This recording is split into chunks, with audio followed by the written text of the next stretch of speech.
Ouais, ben, Je connais. Fait que ouais, je connais, tu viens de voir raccrocher. Puis après ça, je me rappellerai. ouais, ok. Écoute, regarde, on va faire simple, vite. T'es présentement, là, justement, on nous enregistre, je t'enregistre, on s'enregistre. Écoute, regarde, c'est simple, Vin. Euh, faut que François Legault, Isabelle Brèche, Justin Trudeau et Sophie Grégoire, puis tout le monde de la CAQ comprennent les choses suivantes. Il me semble que de toutes mes vidéos, Esprit, j'ai la solution au problème qui soulève. Regarde, la nouvelle problématique, là, semble-t-il, là, Vin, que la crise du logement crée des problèmes de santé mentale. Voir si la crise du logement a un lien avec les problèmes de santé mentale. Non. La crise du logement, c'est François Legault, Isabelle Brèche, Justin Trudeau et Sophie Grégoire. Pas capable de dire aux propriétaires, de un, d'entretenir ces immeubles, puis de deux, pas capable de dire que peu importe le type d'immeuble, ben, un 1,5, ben, c'est 150 puis ainsi de suite. Non seulement ça, Ville, au niveau de l'éducation, il n'y a rien à faire. Les étudiants, ou plutôt les enfants qui sont nés entre le 1er juillet puis le 31 décembre, ces étudiants-là, tout au complet, doivent fréquenter l'école à l'âge de 7 ans pour la première année. Pourquoi? Pour, de toute évidence, je pense que tu vas être d'accord avec moi, c'est clair que le bassin, le ratio entre étudiants et profs sera que meilleur, premièrement. Puis ça va pour le public comme pour le privé. S'ils placent les étudiants de cette façon-là, premièrement, il va y avoir justement pas de pénurie de profs. Il va y avoir. Les classes vont être réparties de la belle façon. Puis les étudiants, ben, ils vont pouvoir performer. Pourquoi? Ben, parce qu'il y a une tranche de ces gens-là qui ont vécu un enfer continuel à apprendre la matière, dont Léane, Julie, Caroline Martin, puis même ma propre mère, qui ont fréquenté l'école trop tôt. Il y avait l'âge, soi-disant, mais ce qui n'est pas vrai. Ma mère et Léane sont nées le 8 et le 9 septembre. Les deux me reviennent avec l'idée que tout leur primaire, Lynn, ils ont connu des retards d'apprentissage, des difficultés d'apprentissage. Puis sont nés, Chris, le 8 et le 9 septembre. On s'entend-tu que la personne du 31 septembre, du 30 septembre, on s'entend qu'ils ont sûrement eu le même problème que ma mère, puis ainsi de suite. Parce qu'ils n'ont pas 6 ans au 1er septembre. Ils ont 5 ans et 360 jours, mettons, ou 70 jours. Fait que la dynamique est pourtant vraiment simple. J'arrive pas à comprendre que François Legault, Isabelle Brèche, Justin Trudeau et Sophie Grégoire, ou même un journaliste n'a pas pris la balle au bon, ou en tout cas au vol, peu importe, que de m'inviter, que ce soit des Guillaume Lepage, que ce soit des Catherine Beauchamp ou des Patrick Lagacé. C'est pas normal, Vin, que de voir que c'est tellement simple ce que je fais, puis ce que je dis, puis à faire ceci, c'est clair que tous les étudiants, soit du 1er janvier aller jusqu'au 31 décembre, tous ces étudiants-là, ils vont rencontrer, veut pas, par la bande, ben, des enseignants qui s'y connaissent pour le vrai, puis qui vont se rendre compte que, bon, ben, peut-être que finalement, tu as vraiment un problème, tu auras besoin de l'orthopédagogie ou peu importe. Puis c'est clair que dans la vie, malheureusement, il y a des exceptions à la règle.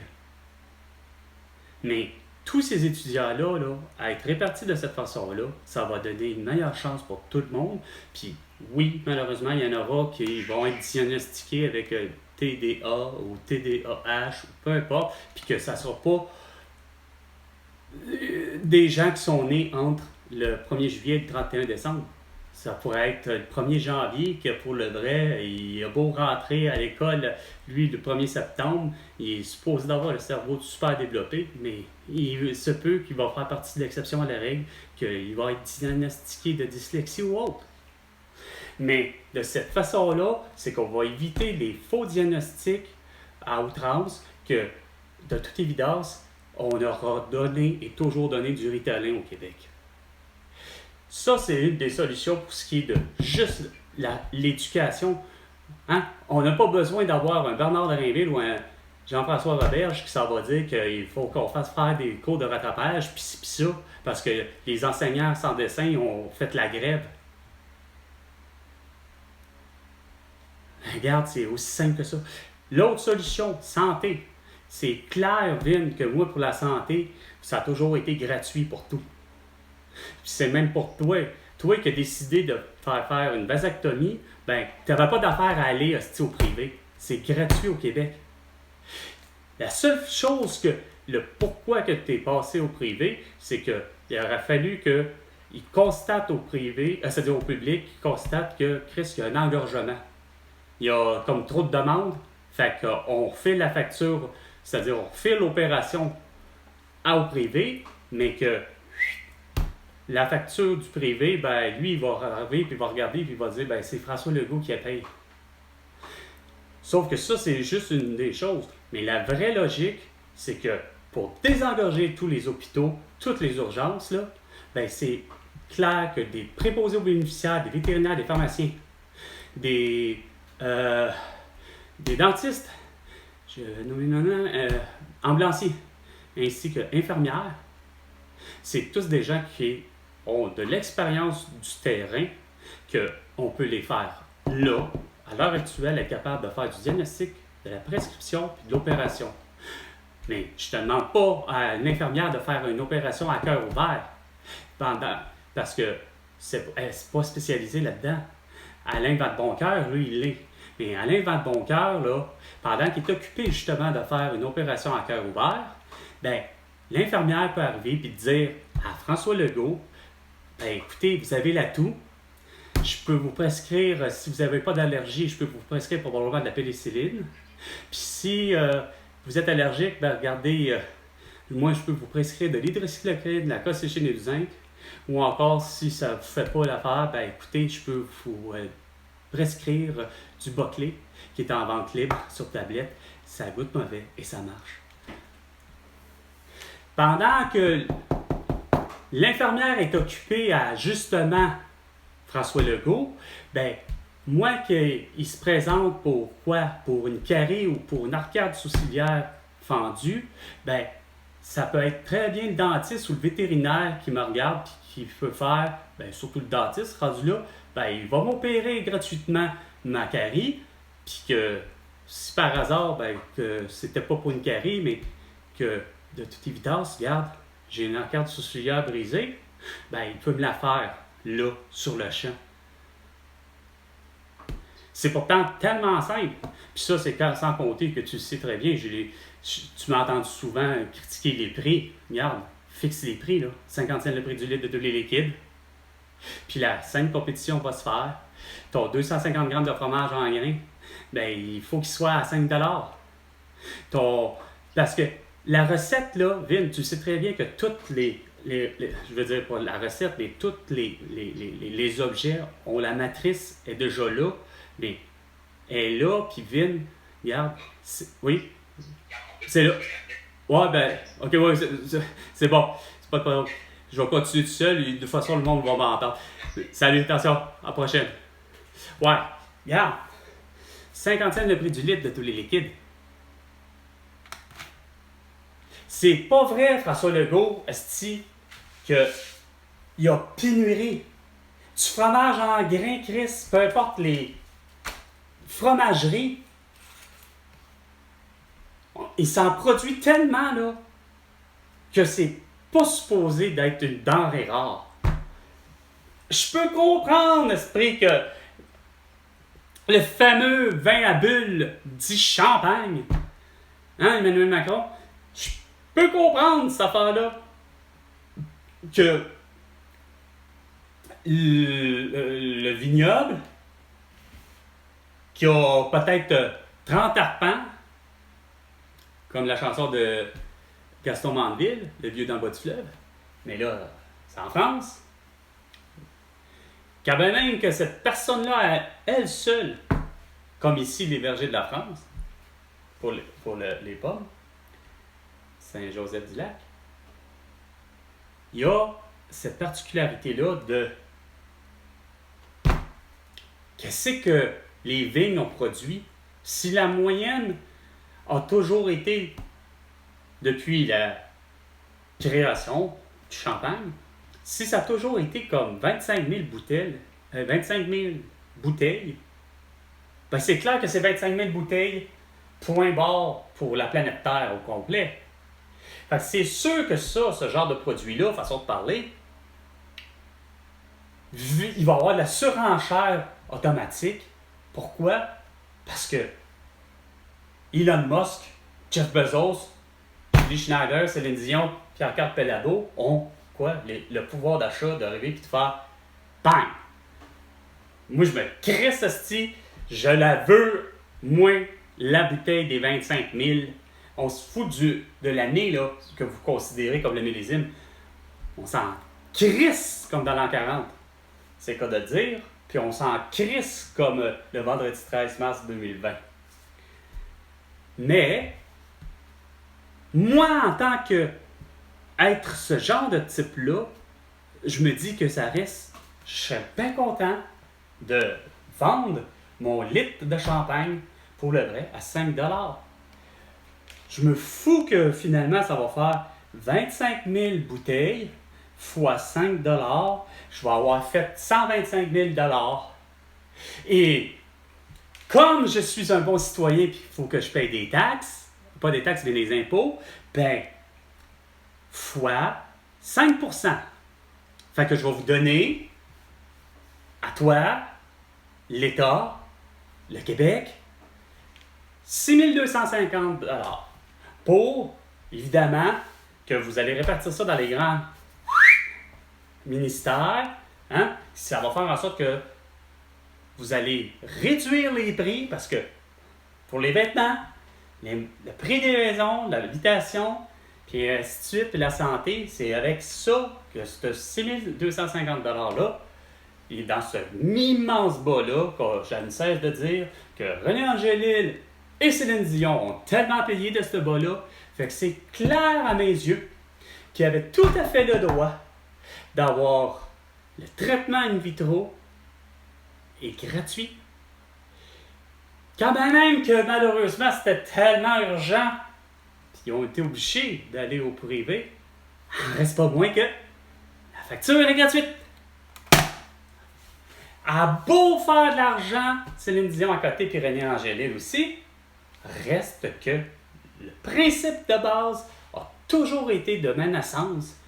J'en ai 47, fait que ça fait 47 ans que je suis plus qu'au courant que ma mère, hostie, puis que mon père ont tout eu tous les soins de santé gratuits, allant jusqu'à l'épipène, le transport en ambulance, si c'est ce qui est arrivé à ma mère, si c'est pas par hasard mon père qui c'est pas par hasard fait comme à peu près n'importe quelle famille, là. C'est-à-dire que quand il est présent, ben là, c'est lui qui conduit ma mère à l'hôpital pour se rendre à l'hôpital Repentigny, appelé l'hôpital Le Gardeur. Et la même chose pour mon frère. On est resté, semble-t-il, 3 jours là, à être nourri, etc., gratuit. Mais c'est pas ça que je vois, François Legault. Moi, ce que j'ai vu, là, c'est un vendredi 13 mars 2020, puis voir juste des gens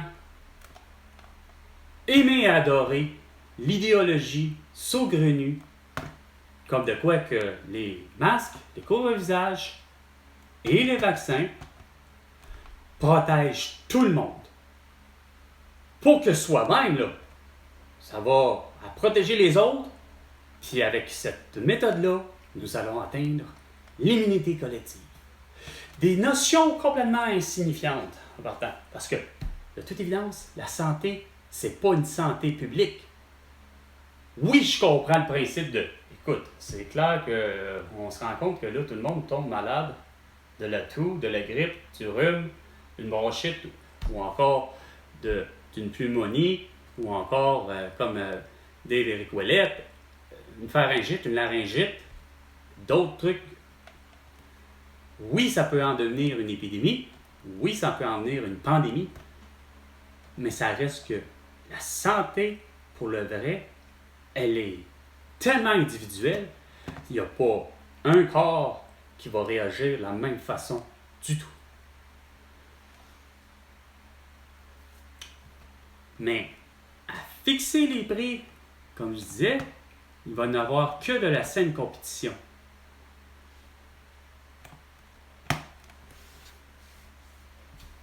Puis tes logements, là, ta crise de logement, qui en finit plus. La réalité étant que c'est clair que pour le vrai, quelque part, je pense qu'au lieu d'appeler ça santé mentale, vous auriez dû dire que, avec précision, ça c'est ce que j'appelle toujours votre putain de désinformation. Au lieu de dire que la crise du logement a une conséquence sur la dépression des gens, là, je t'aurais dit oui. Mais de là à dire que ça rend les gens complètement coucou, puis qu'ils veulent tuer tout le monde, puis que puis que ça vire schizophrène ou d'autres problèmes de santé mentale, non, vraiment pas. Il est plus que clair à mes yeux que c'est un problème de la crise du logement, pour le vrai, il y a un problème entre les locataires et les propriétaires.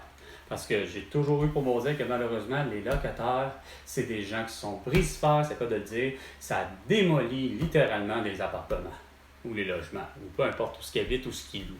Quand même que tu aurais loué une maison, c'est fou, c'est phénoménal, ça n'a pas de sens. Puis ça y va de toutes les nationalités.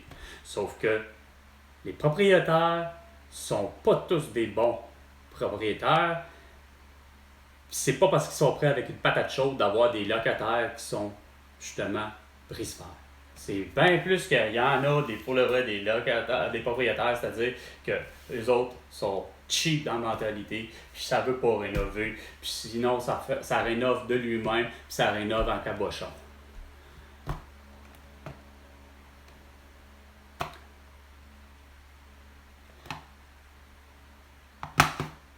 Puis votre putain de guerre effrénée à l'idée qu'il faut éliminer le CO2, j'arrive tellement pas à comprendre comment ça se fait que quelqu'un comme Martin Carly, comme Hubert Reeves, comme David Suzuki, sincèrement là, à ce que je me fais de leur connaissance, là, à ce qu'ils sont là, des gens de la science, là, j'arrive pas à comprendre que vous connaissez pas la photosynthèse. Pour avoir de la vie sur Terre, peu importe le type de vie sur Terre, là, ça prend 3 trucs. OK? Premier élément, les moustiques. Deuxième élément, les abeilles. Troisième élément, du CO2. Avec ces 3-là, s'il faut qu'ils disparaissent, tu n'auras plus de floraison, tu n'auras plus de faune, tu n'auras plus rien. Du CO2, c'est pourtant cours de biologie 101 en secondaire 1. Avec mon petit, que j'ai appris qu'il faut peut-être du CO2 pour faire pousser des érables à sucre. Il faut du CO2 pour faire pousser du pissenlit. Il faut du CO2, malheureusement, pour faire pousser du calice d'herbe à poux au mois d'août. Mais il en faut. Il en faut du CO2. La quantité, je ne le laisserai jamais. Mais c'est sûr qu'il ne faut pas la saturer, l'atmosphère, de CO2. Quels sont les éléments les plus dangereux en ce moment qui émanent pas de CO2? C'est bien ça mon problème. Mais ça émane, par rapport à sa fabrication, énormément de poussière toxique, parce que tous les éléments, pas juste la terre, le moindrement qu'il y a un petit peu d'or, un petit peu de cuivre, un petit peu de ci, un petit peu de ça, un petit peu de diamant, un petit peu de quartz, un petit peu de toutes les petites matières inimaginables qui entourent la grosse mine puis la grosse cocotte, la grosse pierre, la grosse roche de lithium, ben, quand que vous pelletez, puis que vous cessez de creuser, puis de creuser, puis de creuser, puis de creuser, puis de digging, puis de digging, puis de digging, puis que toute cette poussière-là s'en va dans l'atmosphère, ben c'est pas pour rien qu'on retrouve des taux de nickel surélevés à la Ville de Québec, puis c'est pas pour rien que je suis convaincu qu'à Val d'Or, ça va être dégueulasse, solide, puis c'est pas pour rien que... Hein, tout ça.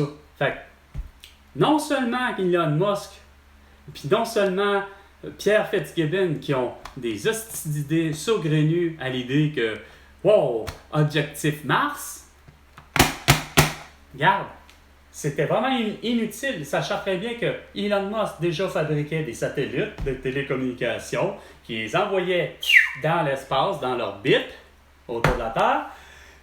Ça suffisait pas, il fallait que tout le monde des gagas de technologie, il faut avoir la 5G.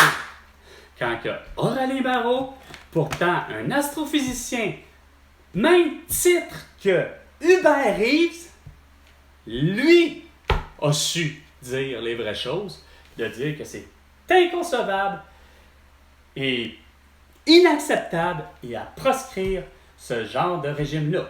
C'est-à-dire, il l'avait complètement dit, quand même qu'on a réglé le problème de ce fameux CO2-là, quand même que tu y vas avec ta scie mécanique, scie à chaîne, mieux connue sous le nom de chainsaw, quand même qu'elle soit électrique, ben sacrément, elle n'émet pas de CO2, mais vous allez abattre l'île d'Anticosti, puis ça vous colisser, puis l'Amazon tout au complet, qui est déjà, on sait très bien que l'Amazonie, hein, on ouvre l'Amazonie, quoi, c'est super grand l'Amazonie, mais on ouvre l'Amazonie pour faire quoi? Des autoroutes, pour faire des villes, pour faire pas juste des petites villes, non, faire des métropoles, puis ainsi de suite, puis on fout justement la faune et la flore complètement dégueulasse. C'est comme ça que Aurélien Barraud, à mes yeux, est un petit peu meilleur que Hubert Reeves, puis David Suzuki, puis Martin Carly. Parce qu'il y a eu une passe où Aurélien Barraud, malheureusement, a fait la gaffe, comme toi, François Legault, en 2020, de prétendre et de dire que, wow, on va atteindre l'immunité collective à porter un masque, puis un couvre-visage, puis être vacciné. La même idée idiote comme l'idiote de Madonna et le crush d'Elton John. Sur ce, il est 19h31. C'était Vin avec Carl Brochu. Et François Legault, ben, tu me dois 100 milliards de dollars pour toutes tes conneries et parce que j'ai vraiment les solutions aux problèmes que tu as créés. Sur ce, à la prochaine chicane, François.